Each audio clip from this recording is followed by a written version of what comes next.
بسم اللہ الرحمن الرحیم۔ السلام علیکم ورحمۃ اللہ۔ محترم سامعین، آج کے سوالات کا جوابات۔ آیت سجدے کی تلاوت کے بعد فوراً سجدے کرنے کا کیا حکم ہے؟ تو نماز میں آیت سجدے کی تلاوت کے بعد فوراً سجدہ کرنا واجب ہے۔ اگر 3 آیت سے زیادہ پڑھنے کے بعد سجدہ کیا گیا تو قضا شمار ہوگا، اور تاخیر کی وجہ سے سجدہ سہو کرنا واجب ہوگا۔ اگر سجدہ نہیں کیا گیا تو کیا حکم ہے؟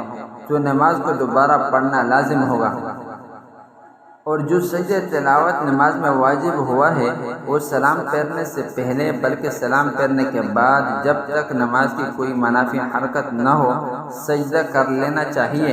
اس کے بعد توبہ اور استغفار کے علاوہ وہ تلافی کی اور کوئی صورت نہیں ہے۔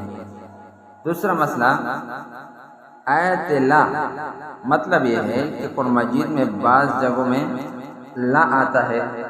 اس کا مطلب یہی ہوتا ہے کہ یہاں پر نہیں ٹھہرنا ہے، لیکن اگر کوئی یہاں پر ٹھہرا، مثلا قرات کے دوران کوئی ضرورت کی وجہ سے ٹھہرا، وقف کر لیا تو کوئی حرج نہیں، نماز صحیح ہوگی۔ اور اگر ماقبل سے دہرا لیا گیا تو بھی کوئی قباحت نہیں، نماز صحیح ہوگی۔ جزاک اللہ۔